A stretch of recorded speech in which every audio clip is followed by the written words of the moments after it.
You're listening to Last Word Radio, where you get the last word.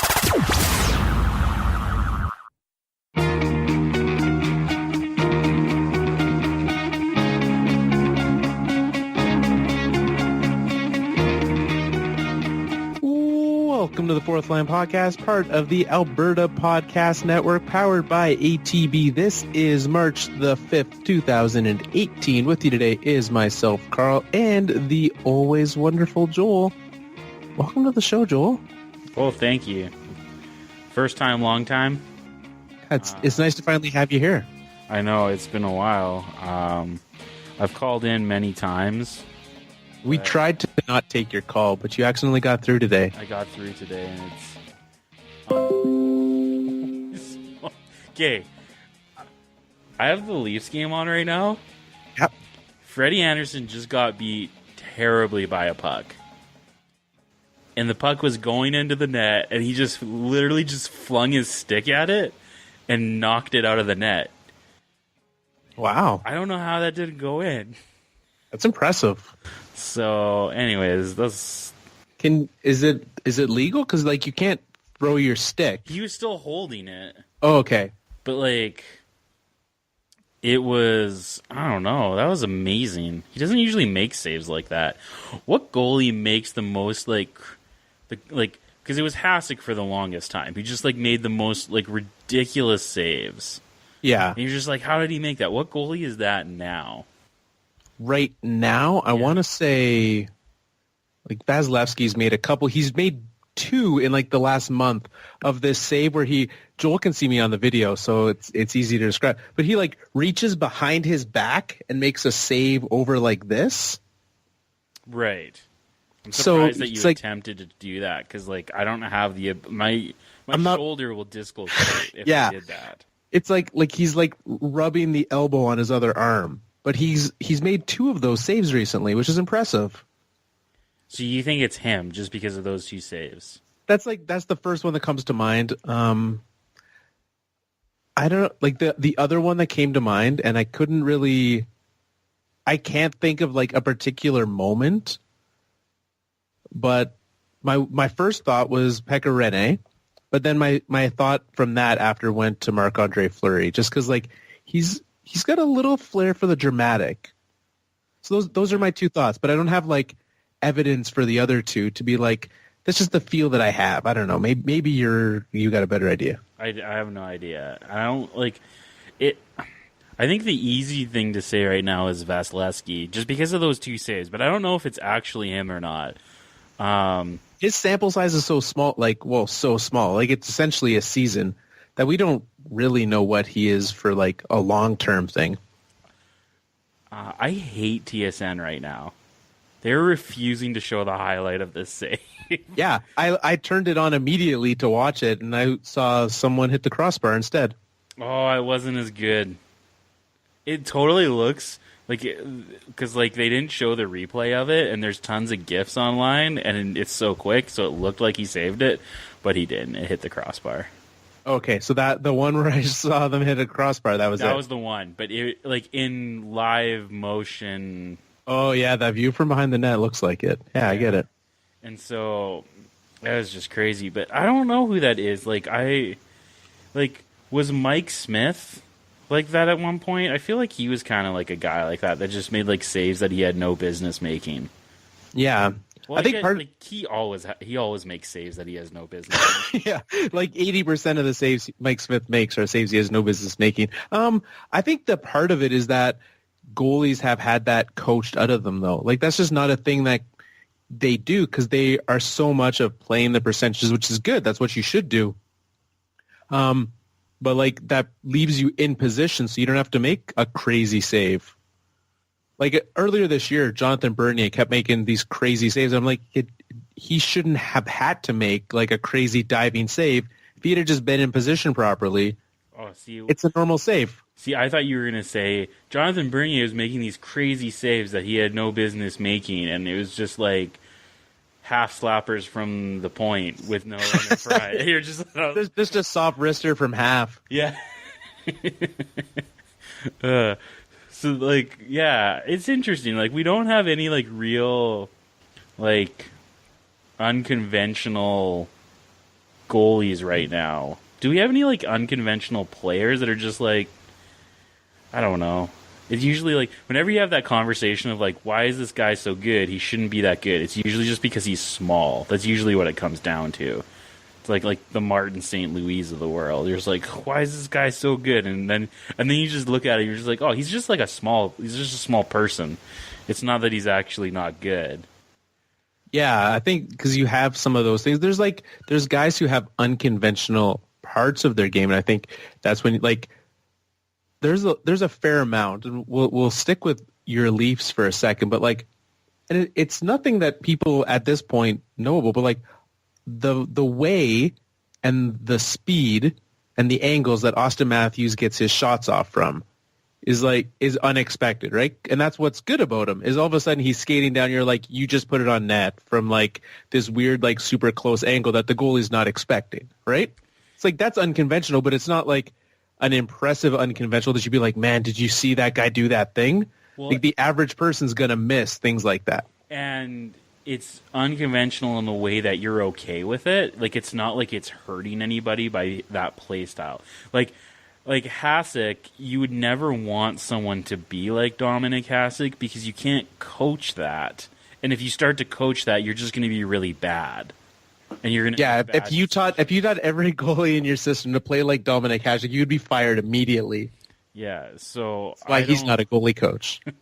He's off getting in roller derby fights in the Czech Republic. Oh, Dominic Hasek. Yeah, I don't. I'm trying to like the only one that I can really think of is, like, and again, it's just like it comes down to his size, is Dustin Byfuglien. You're just like, because, like, every now and then he makes a play, and you're just like, no guy that size should be able to do that. And then, but it's not his style of play. It's just his size. I don't know. Yeah. My guess is. Well, I don't know if this is actually happening. I'm wondering if there's, like, a few listeners that are just, like, screaming at us right now. Like, we're missing the most obvious, like, unconventional player who's really good and shouldn't be good. I just can't think of it. But yeah. If you're screaming at your iPod, your Zune, your radio in your car, let us know. Let us know who we missed. Well, it's definitely a Zune because that would be unconventional, right? Exactly, yeah. They know unconventional. They're listening on their Zune, and they're going to tweet at us from their BlackBerry on what we got wrong. I had a BlackBerry once. Yeah, that was my first smartphone, was a BlackBerry, and then we had the same one. Did we? And then I got rid of it. I actually liked it. I didn't hate it. It fell apart like every smartphone. They die, like, they are good, and then they fall off a cliff. The cliff that the BlackBerry fell off of was much more disastrous than anything else. That's fair. So, what happened in the world of hockey, Carl, this week? Like, everyone got injured. Right. That happened. Because we recorded on Monday. Was that before? I think it was during. Was it during the game or right after the Patrice Bergeron injury? When did that happen? So he got injured on Saturday, the Saturday game, but then he played Sunday. Right, against the Buffaloes. Yeah, which was a terrible decision. Yeah, because now he's not playing. And apparently we just ignored talking about it on Monday. Yes. Because I don't really remember talking about it. I think it was mentioned. I think so. But again, he'd played, and so we kind of assumed, well, he's playing, is probably fine. Now it's not fine. Patrice Bergeron he's out for at least 2 weeks, and then they'll reevaluate, which seems like with a broken foot. So maybe x-ray that after Saturday's game and don't let your best player play on a broken foot. That might be a good idea, Boston. Apparently it didn't make it worse. That's what they say. I don't believe them, though. I don't think it made it better. I'm fairly certain if playing on a broken foot made it better, he would still be playing on a broken foot. I heard something, I thought it was, do you believe that he would be playing if this was the playoffs? I think so, yeah. I think I said that. I said that to someone this week. If this is the Patrice Bergeron who like played with every internal organ injured in some way a couple years ago in the playoffs. Right. Like he would be playing if this was a playoffs game. But you'd rather him fix it and be healthy. Well, shoot, what was it? Last year, Erik Karlsson played with a broken foot for most of the playoffs. Like that's a thing that you can do. I am much less tough than the stereotype of that would be my unconventional thing as an NHL player. I'd be like, I'm banged up today, guys. Yeah. And then his buddy got hurt. Charles. Yeah. Yeah. With a slash. That was less... It was more obvious. Less subtle. For sure. So yeah, the Bruins, whatever. They'll be fine. They've been good this year. After this is what's interesting. I'll talk about that in a second. Yeah, the Bruins will be fine. You got to let these guys heal, give them the time, and then McAvoy, Bergeron. If they're gone by the playoffs still, then you start to worry. But we've still got a month and a half for these guys to get healthy. It's fine. Is Brendan Gallagher just quietly a dirty I feel like he's a dirty player, or is he just an annoying player? I think both. I feel like when the Habs traded for Andrew Shaw, I was like, oh man, this guy's going to be just the biggest dirtbag on this team. And he's been overshadowed by Brendan Gallagher, who left at the perfect time. Sorry. No, it's all good. Those things happen. I get it. Okay. Matt is now sad because he couldn't make it. He's now sad that he got into quite the fisticuffs in his rec league game, and he wanted to tell that story on the show. Oh, well, is he busy all night? He's busy till 10 o'clock his time. Oh, well, yeah. It's 11 here. Let's do this. All right, here we go. Well, Joel, before we get into the rest of the show, let's remind everyone about the fine folks at ATB. They sponsor the Alberta Podcast Network and support this show. I was driving around in Calgary this week, and I found something called the ATB Entrepreneur Center. I've never heard of that. Yeah, I hadn't either. But that's a great reminder so we've talked a lot on the show about how ATB can help you. One way that they can help you is if you're an entrepreneur. So head over to atb.com/listens if you are an entrepreneur. I think every time I've said that word during this ad read, I've said it differently. So if you are someone who owns your own business, you can go over there, atb.com/listens, let them know that you have that and you want to figure out how they can help you. So do that. It's smart. Joel, one other thing that happened this week, we talked about the injuries that happened. Seattle is one step closer to getting a hockey team, an NHL team of their very own, filling the order for season tickets shockingly quick. Yeah. So this is just this is a foregone conclusion now, right? At this we point, know. They've got money now. They've got people who've said, we're going to support you financially. And did you see how they said that their rules are going to be exactly the same for the expansion? Yeah, but I think everyone. So now that just means that no one is getting, unless you're the best of the best, do you get a no trade clause? That's just not happening now between now and then, because you don't want a no trade or a no movement clause, and all of a sudden you're stuck with some schmuck. Because we've got at least 2 years before this expansion draft, right? Yeah, it's not going to be this year. It might be next year, but probably at the latest we're looking at, 2020? Would be the latest or the earliest? I'm thinking 2019. 2019 is the earliest, because they're what? They're retrofitting the old basketball arena there. Right. I don't know how long that takes, but there's not really anywhere else they could play where the Thunderbirds play, but that's probably not the best of. That's not ideal. That's not going to make you the money you need. So yeah, they need to do that. So yeah, 2020 probably is when we're looking at. So I'm on a website called NHL2Seattle.com. Sounds official. They have something called Calendar.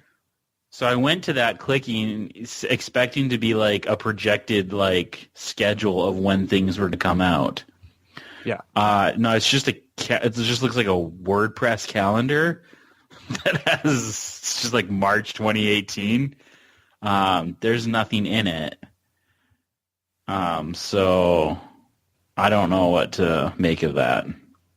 Yeah, so they're not coming in March 2018 is what we know then. Yes, that's about it. There you go. If you go to another site, NHL without two, NHLSeattle.com, they also don't tell you when the team's actually going to show up. They just tell you how to sign up for the wait list. They just tell you how they're going to take your money, but not when you actually get to use the seats you paid for. So, yeah. Anyways, yeah. Can we step back to injuries quickly? Please, yeah. Jay Bouwmeester gone for the season. It's that kind of a season for the Blues. You trade away Paul Stastny, you can be quite content to shut Jay Bouwmeester down for the rest of the year. So are you like they're just like we're not making the playoffs for sure now? Yeah, you can kind of because I think Scotty Upshall, he's a much smaller part of that team, but he's also going to be gone likely the rest of the season. So that's two guys today that they've said, and yeah, you kind of saw the writing on the wall. I saw actually in his 31 Thoughts, Elliot Friedman mentioned last week that he understood that the Blues were trying to actually flip that first round pick that they got for Paul Stastny for another center, one that has term for next year. But we saw the cost of trading for guys with term, so I think it just became that. So yeah, the Blues mail it in season. That's fine. So sorry, I remembered that had happened, and then wasn't sure if that was a thing or not. But anyways, I don't know. Is there anything else to talk about Seattle? I just kind of like hijacked the conversation. I think we're yeah. It'll be nice to have a team in that part of the country. There's not really one close. Like Vancouver is close, but you have to go through that border hassle, and I assume not many people bother to do that because it's what, 3 hours, 2 hours? 3 hours, 2.5 without the border. Yeah, so yeah, let's say 3 hours. That's a bit of ways. I'm not driving from Calgary to Edmonton for a game. That's for sure. Yeah, definitely not to watch the Oilers. No, most certainly not. So Gary Bettman, speaking of Calgary, Gary Bettman was here this week and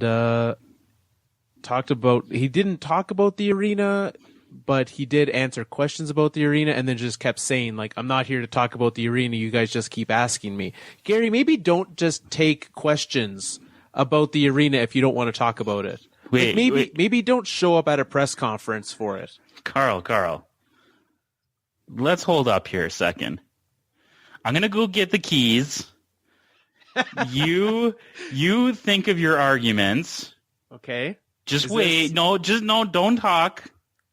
Okay. And when I come back,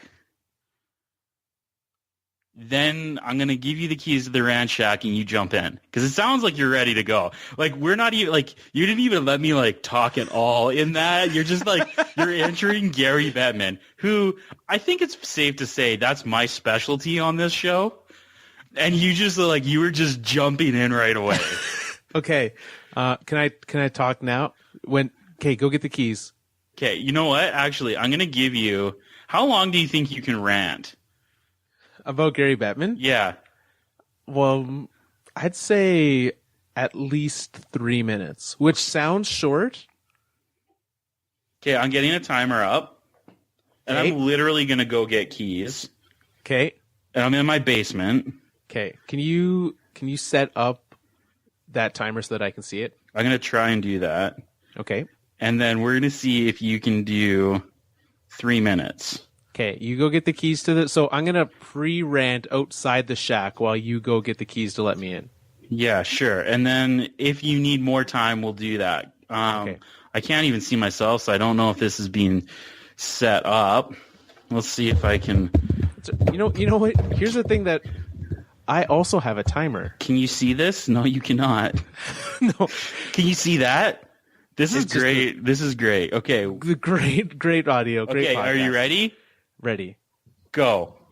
Okay, so this week, Gary Bettman shows up in Calgary and says, hey, I am not here to take questions. I'm not here to talk about the arena. I'm just here to answer your questions. And then repeatedly got asked question after question about the arena. And it was just the same garbage that you hear from Gary Bettman all the time. But what really frustrated me is the fact that now Gary Bettman is making these claims that the Calgary, and it's relevant because we've got the Seattle arena happening, but he's making these claims that the Calgary arena is what's losing this team money and that they're not as financially viable as they used to be. What's not making this team financially viable is the fact that you've got the dollar getting worse. You've got, a team that's not as good as they were a few years ago. You've got, a fringe playoff team's not the city's, runs on the price of oil. You've got people losing their jobs. This has absolutely nothing to do with an arena. But Gary Bettman shows up and tries to say that, yeah, you know what's going to make this team get money? Spending $500 million on a new arena and asking the city for another half. Sure, you have to spend money to make money, but it doesn't take a genius economist to know that spending $500 million or more is going to make this team money. It's idiotic. So, yeah, sure. It is very frustrating that Gary Bettman shows up and says this garbage. So, who knows? We got Gary Bettman making his rounds. I really look forward to where he will go after. I was up in Edmonton this week and saw the fact that the old Edmonton Arena, the Coliseum Rexall place, that place is a dump. And the fact that he continually refers and compares the two, the Saddle Dome, sure, it is the shape of a saddle, and you can't actually have a proper concert in there anymore. It's not high tech. Sure, it's 30 years old, but it is a perfectly good functional arena that does not look terrible. So yeah, sure, whatever. If the Flames are losing money because of that, I don't know how that's possible. But Gary Bettman somehow seems to think that that is the reason that the Flames are losing money. All of a sudden, this arena is the big problem here. So Joel's back. I think he found the keys.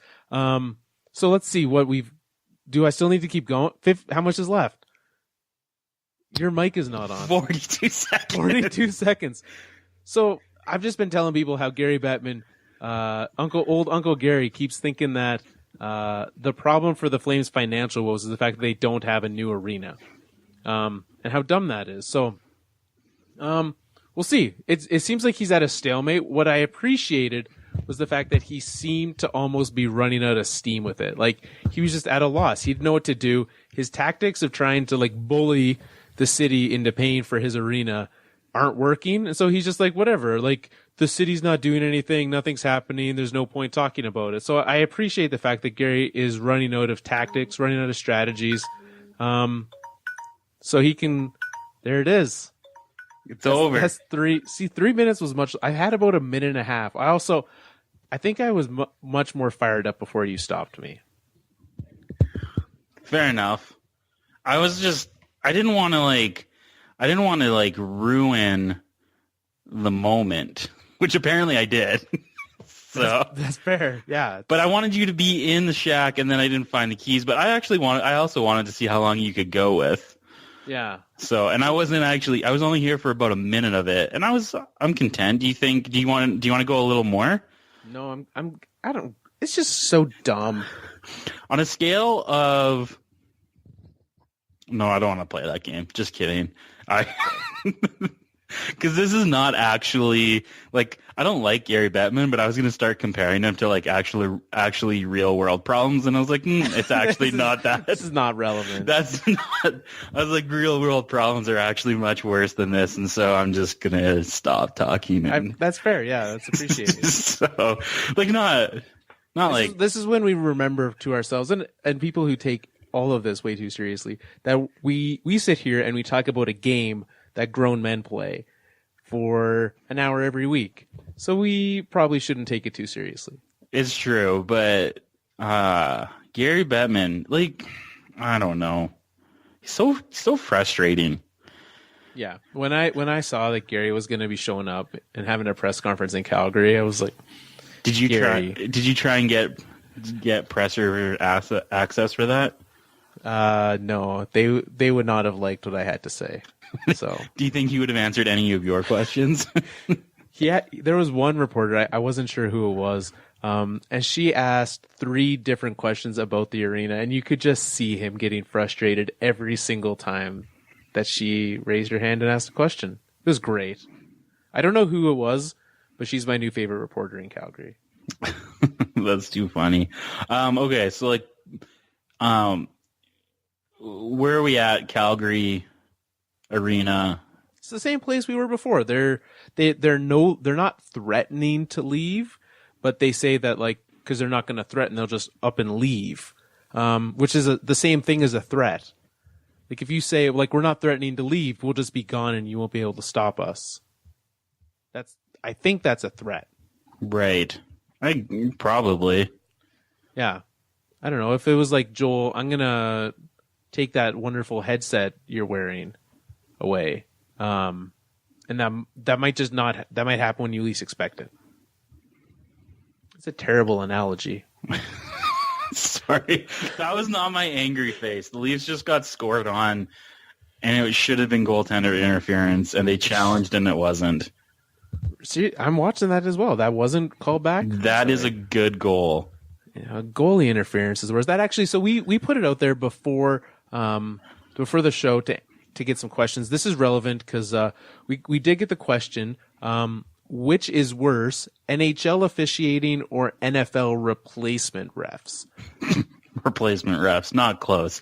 But the fact that you can ask the question, that's a little bit of something. I guess. Okay, so you're watching this. What did you think on this? I don't understand. I'm watching Mike Babcock literally laugh at the official. It's so bad. He trips. Does he not trip Frederik Andersen? Yes. The only reason that I could see that this is not called back is the fact that he was outside of the crease when it happened. But he was half and half. The part where he contacts him was in the crease, to be fair. The rest of him wasn't, but the part that he's actually contacting was. I don't get goaltender interference, Carl. No one does, Joel. Especially Mike Babcock. What a guy. The Leafs, seriously, they just need to just not play any more games. Can we just play 60 games and go to the playoffs? I don't think that's how that happens. Would you be for a 60-game season? I'm ready for playoff hockey now. We've played 70. We're just about at 70 games ish. If we called it at 70, I wouldn't be sad. That's never going to happen because the NHL wouldn't. Uncle Gary is well known for his love of money. There's no chance that he's going to be let's just take away a quarter, or not a quarter, but a sixth of our revenue stream. Let's just do that. Yeah. No. Are we keeping you up? Maybe. Well, I yawned. I didn't realize. I didn't think I was yawning into the mic. This has been a night. Yeah. For those who don't know, I was in a mood after a very, very long day at work. Joel got home. We started the show, and then his faucet broke. So Joel's been plumbing. We have had quite the night already. So let's carry on. Do you want to eliminate a team? Let's just do it. Let's just get this thing done. Sorry, Joel's got nap time coming up here. Joel, who are you thinking? Oh, can we cue the music first? Sure.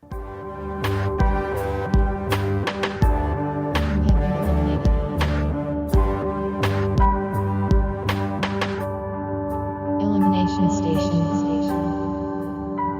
All right, Joel, what is your desire this week? We've had 2 teams that have been eliminated earlier this week actually sat in playoff spots. Are they currently in playoff spots? They are not. One of them, the Florida Panthers. Really? The comeback kids. They're hot. 1 point back with 3 games in hand. It's almost a foregone conclusion that they will at some point be in a playoff spot, whether they stay there or not. Yeah, red hot. I think 13-3 since the All-Star break. Do you, if you could redo this right now, if there was a way, like a Redemption Island Survivor style, you would not save the Florida Panthers? No. Come on now. Red hot, Joel. Red hot. No. Alexander Barkov.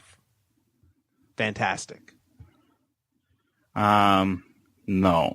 Stay there. You do not believe that the Florida Panthers will continue this hotness and get in the playoffs? No. Is this elimination station or is this bring people back? Let's get to this. Okay. Are you bringing them back? Well, no. If I'm bringing anyone back, it is the fact that the team from last week also sat in a playoff spot. The Colorado Avalanche yet to lose since being in elimination station. Have they only played 1 game? We gave them bulletin board material. No, Joel. They haven't played 1 game. That's very angry. They played 4 games. Oh, wow. They lost 1 in overtime. Good for them. So, yeah, 7 points in 4 games. My team hasn't won in about 12 games, so that's pretty sweet. Your team's struggling. To be fair, I don't really put the outdoor... the outdoor game is a weird one. Yeah, and the whole Austin Matthews things. But anyways, okay. This is an Austin Matthews station. This is the elimination station. Okay, let's just... New Jersey? They're trending downward. They are. But if we're picking teams that have lost 3+ games in a row, they haven't lost 3+ games in a row, but they haven't done well lately. If there's a bad team right now that we're picking, it's not the Devils. How many teams do we have left? All right, here are teams let's do I'll list off wild card and below that are still not eliminated. So New Jersey, Columbus, Carolina, the Islanders, the Stars, the Kings, the Blues, and the Flames. So there's 8 teams, and we have to eliminate 4 of them. Yeah, in the next 4 weeks. I'm leaning Flames, Islanders. I was leaning Islanders. Oh, do it. All right. Boom. Gone. No more. What do they need to do? Fire Gar Snow. What do they not need to do? Let John Tavares leave. Done. Well, shall we carry on? What is going to happen? Gar Snow is going to sign Kyle Okposo to a 12-year deal at $145 million a year. Giving him that big money. Yeah, that is in a nutshell what they need to do. I don't see them firing Gar Snow though. Can this be my public service announcement of how John Tavares isn't going to re-sign with the New York Islanders? What team were we talking about? Yeah, the New York Islanders. Okay. That's who they are. Don't do it, Johnny T. This has been your public service announcement brought to you by the Alberta Podcast Network powered by ATB. They don't want John Tavares going to the Islanders either. They would like a good old Canadian boy come back to Canada. Are we allowed to say that? I don't see why not. I'm fairly certain everyone knows that ATB has no vested interest in where John Tavares goes. Unless he came to an Alberta team, and that's not happening. Does the Alberta Podcast Network own an NHL team of sorts? No. So we're not tampering. This is not tampering. No, this is not collusion. This isn't baseball.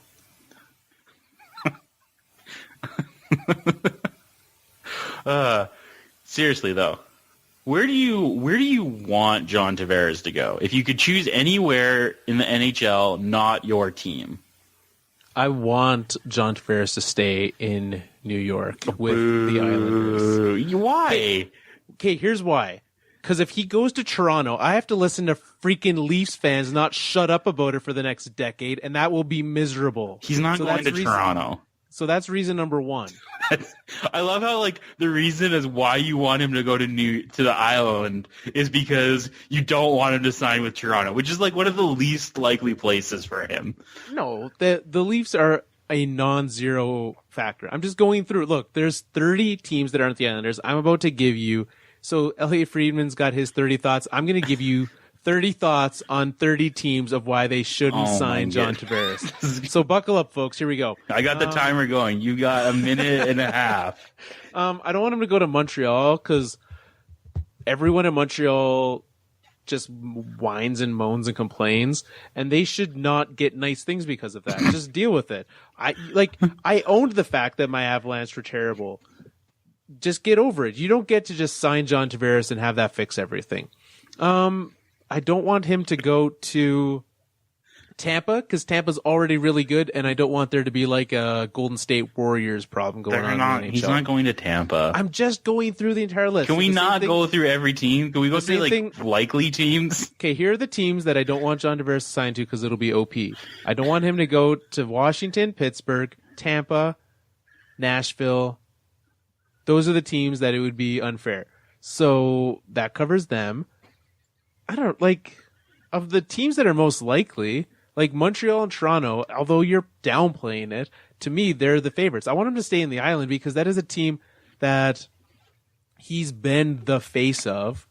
And I enjoy the fact that you've got a great player, one of the best in the league, who can stay with a team and work through things. Just because Garth Snow is terrible, John Tavares will outlive Garth Snow on the island.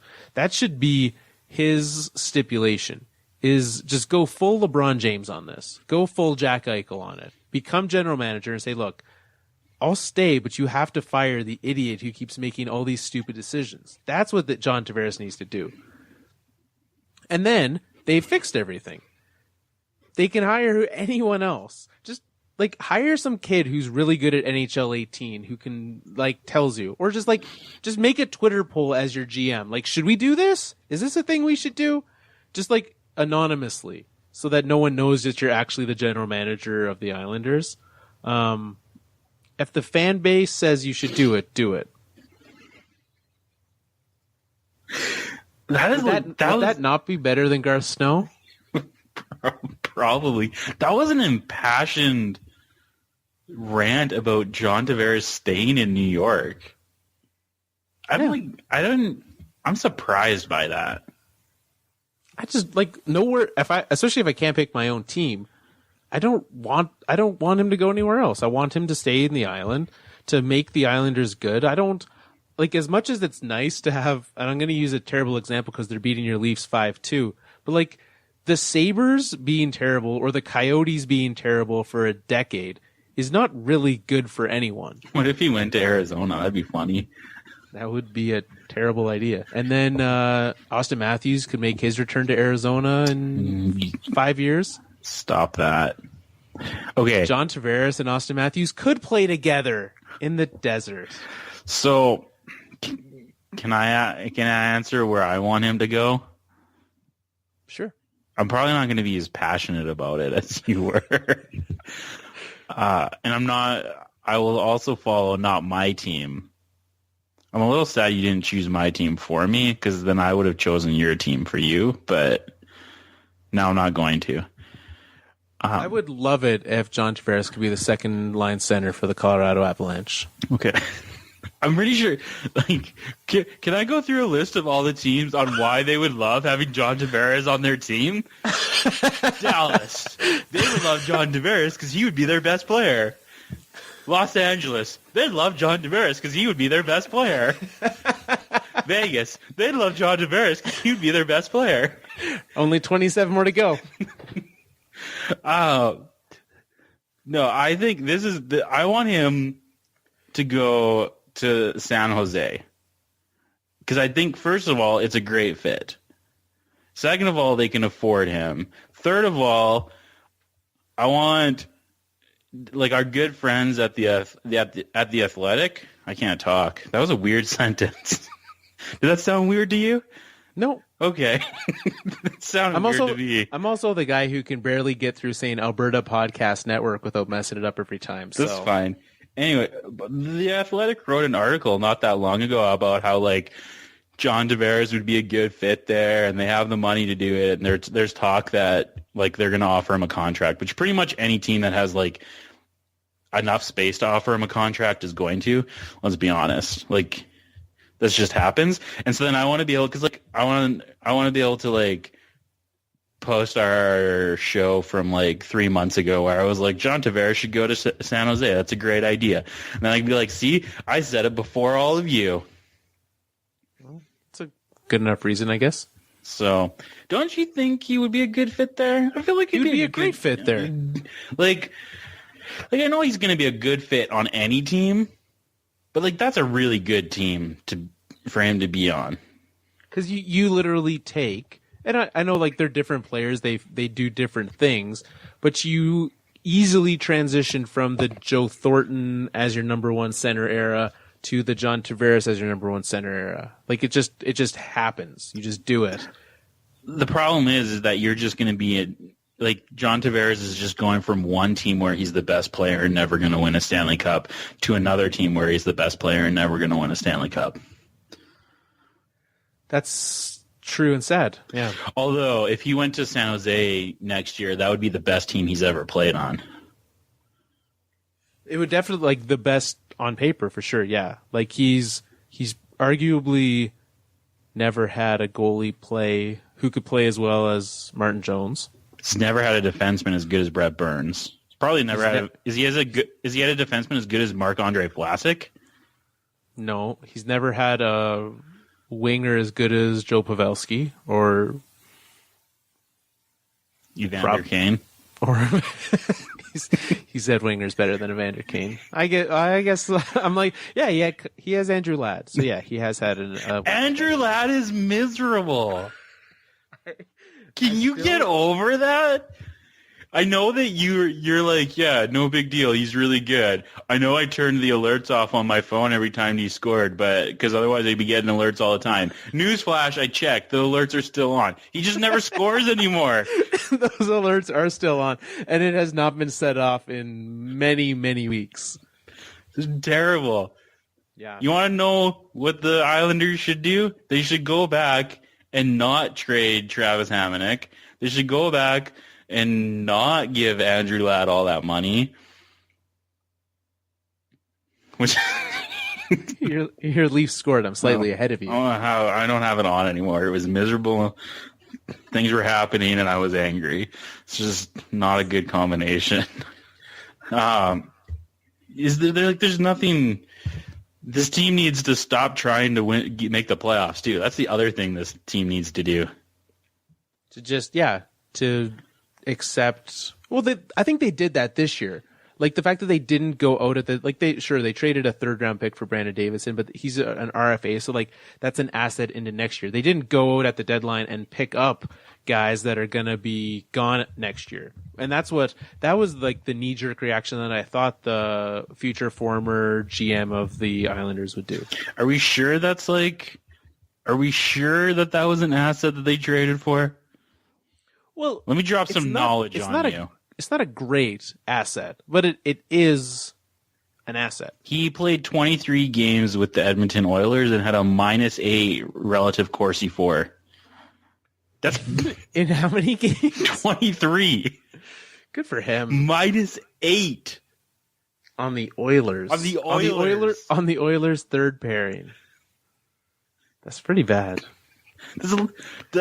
That's probably as bad as you can get.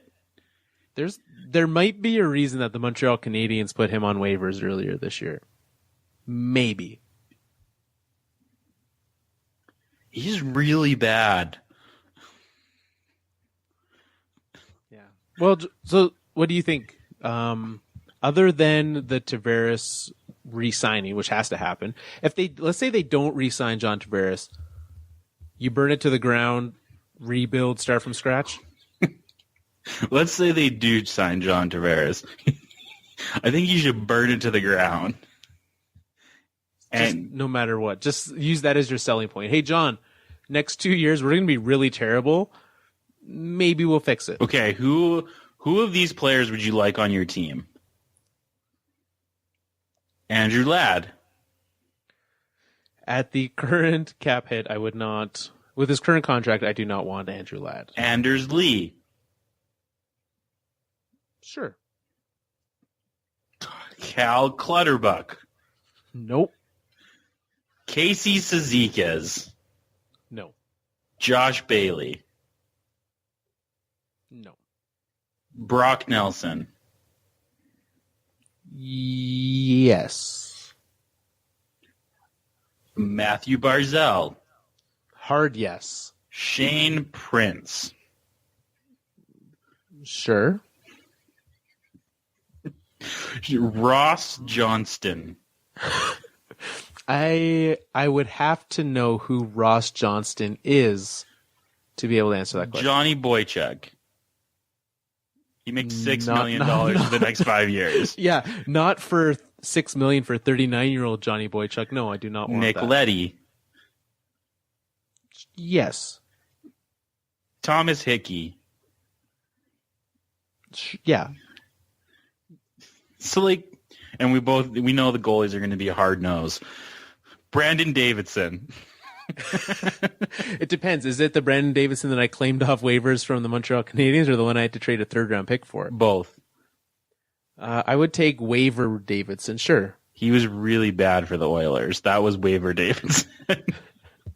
Okay, basically, there's nobody on this team that you're excited. This is the most riveting part of our show. I listed a bunch of players that you couldn't. There was one that you were definitely yes. Everyone else was just yeah.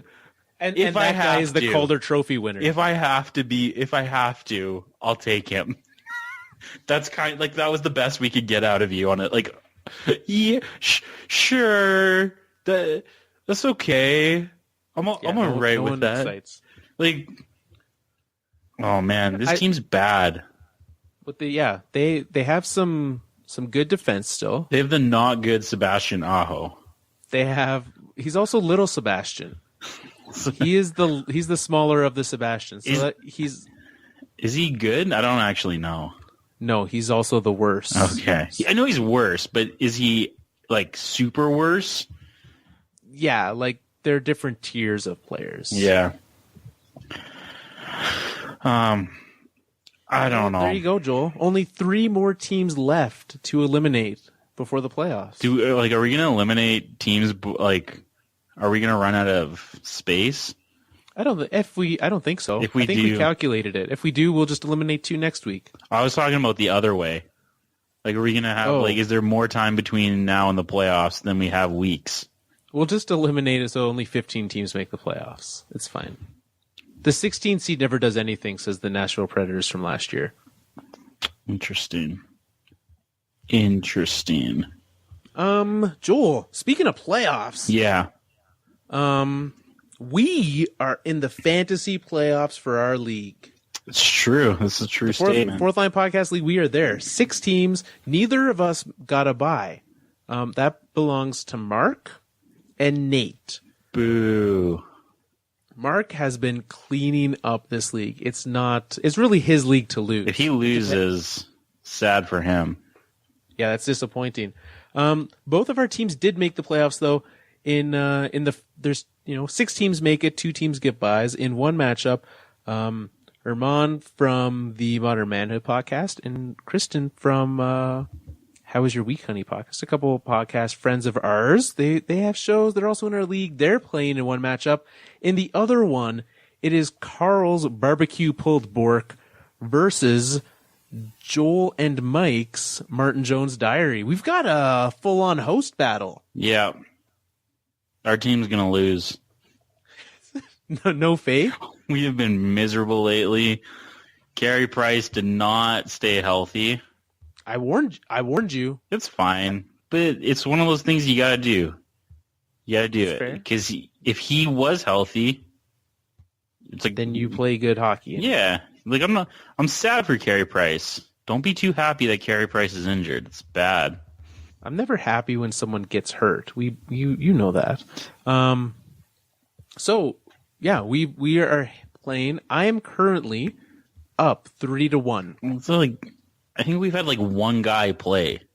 You have John Tavares, the aforementioned John Tavares. You have John Goudreau playing, Daniel Sedin, Alex Edler. But those guys haven't actually played yet. Jamie Alexiak. I didn't know he was on your team. And then no goalies. So we're going to lose. I have no faith. Your goalies are your weakness because you have Henrik Lundqvist, who has struggled, Martin Jones, who's been up and down, and Carey Price, who is just down. But I will not accept this reverse jinx shenanigans you're playing right now. Okay. I reject it. I fully reject. That's fine. Reverse jinx. We've lost the last 6 weeks. We've backed in the we have backed into the playoffs, and including a 6-1 loss last week. So I'm not looking forward to this. It's going to be. I am not going to place a bet on this because I don't like to just bet on sure losses. That seems ill-advised. Possibly. Yeah, that's about it. In the last 6 weeks, I believe the only team that we've beat is the team that finished in last. So I managed to win 3 of my last 5, and you've lost 4 of your last 5. So there you go. We are going other directions here, but I don't know. We'll see. We'll see what happens. We'll be back next week with an update. I'm sure you'll see one of us being happy on the Twitters about it.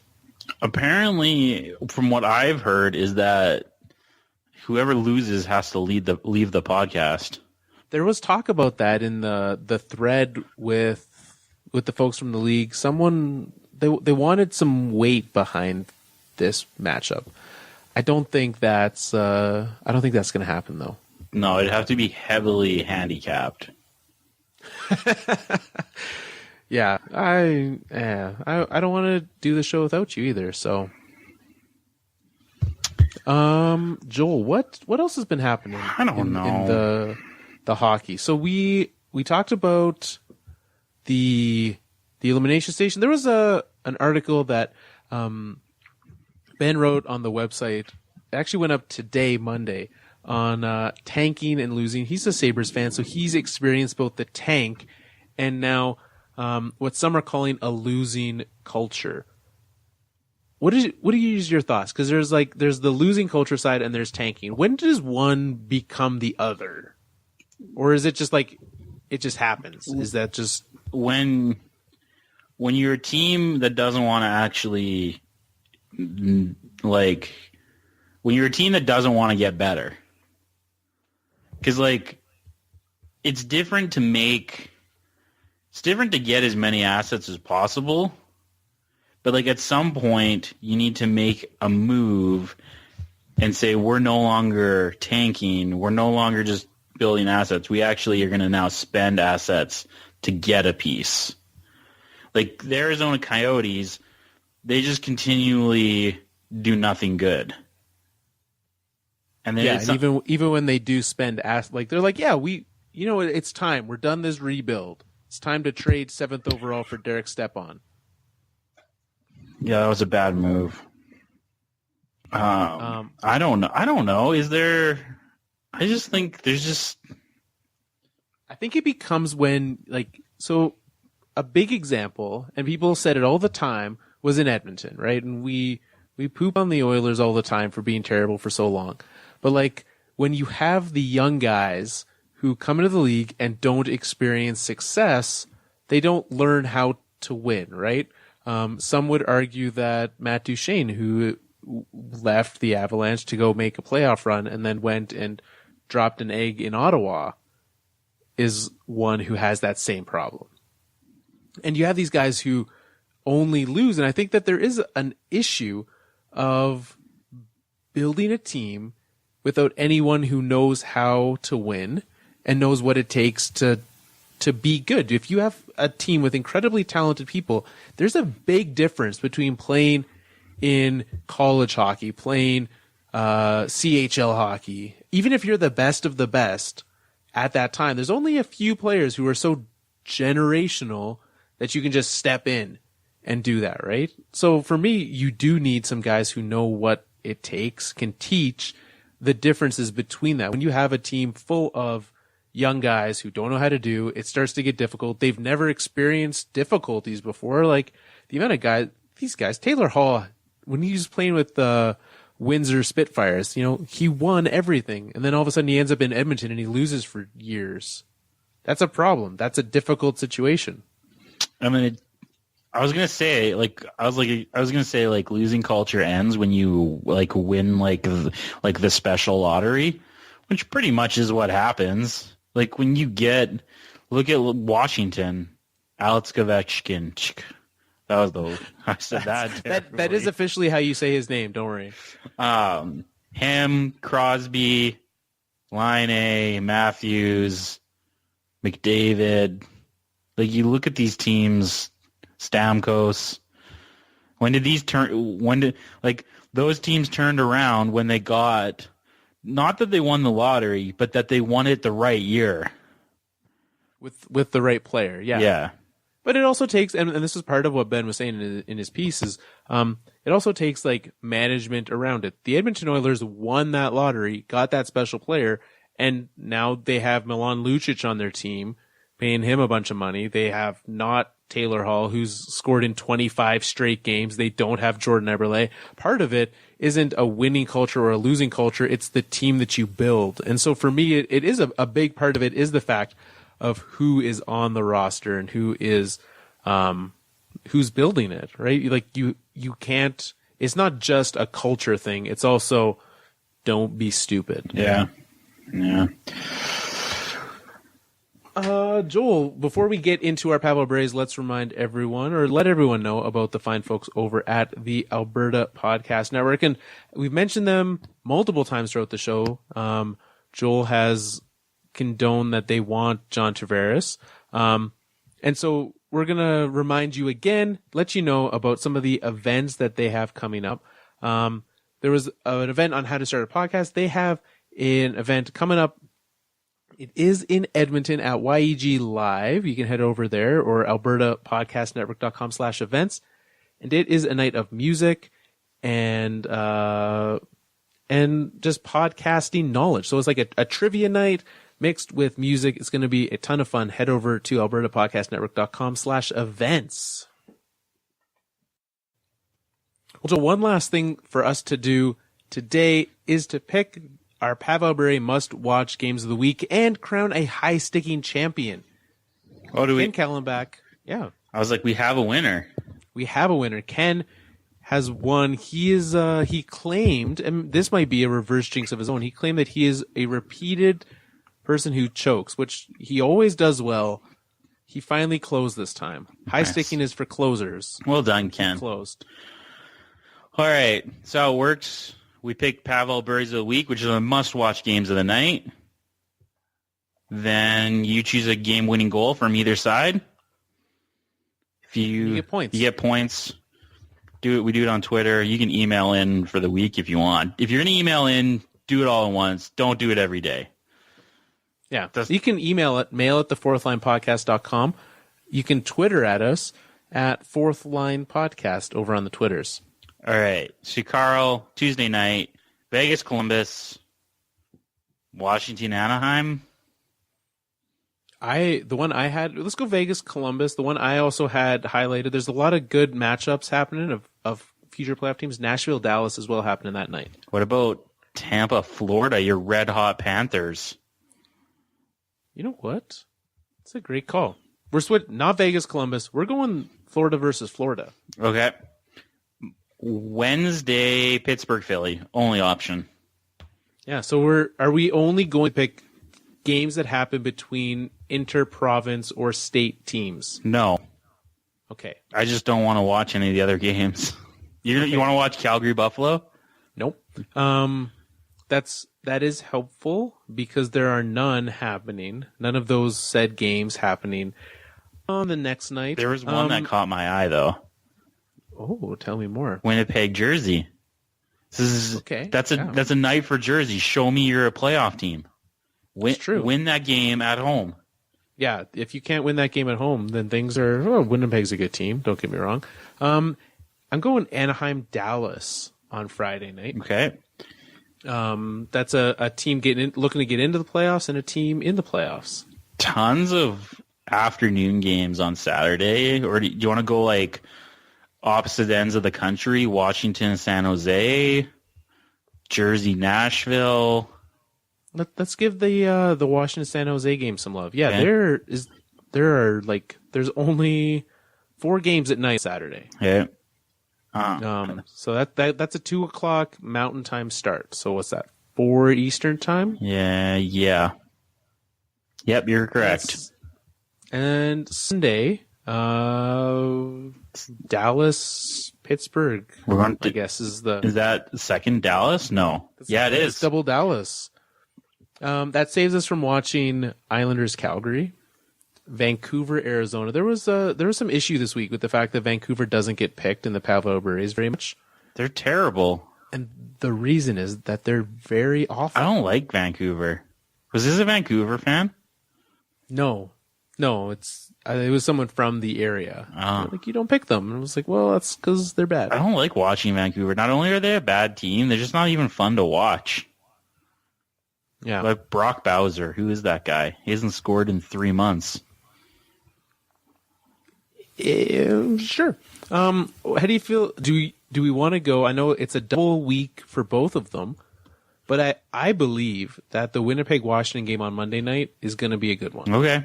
Pick it. So we're going to have that on Monday night. There you go. We're going to do probably 2 weeks. So 2 short rounds of high stick to end off this. Wow, you're being generous. I was like, we're going to go to I was literally just about to be like, let's go to the end of the to the playoffs. And then, because are we going to do like a round, like we're going to do high sticking every round? That's what we did last year. So what's easier is 2 short rounds. Is it easier to win a short week or is it easier to win a long stretch? Long is easier. Let's do a long one then. Let's make it like, let's let as many people in. No. Joel, what I want to do a short one. That way people, like, no one wants to be losing for an entire month. We can keep it fresh so that you can be in there. If you have a bad one, it's over in a few weeks anyways. All right, I'm in. I'm in with that. All right, that's good. I'm glad that one of my impassioned pleas worked. You did. I was your Bettman plea. That warmed my heart. You're welcome. Well, Joel, you can find us on Twitter at Fourth Line Podcast, thefourthlinepodcast.com, where we've got lots of great content from ourselves as well as some of our writers like Ben and Mike and Joe, just to name a few. You can head over to our facebook.com/thefourthlinepodcast. Obviously, we are a proud member of the Alberta Podcast Network. We're also part of Grandstand Sports and Nuts and Bolts Sports. So thanks to everyone who is a part of helping this podcast happen. And we will be back next week. Boom City.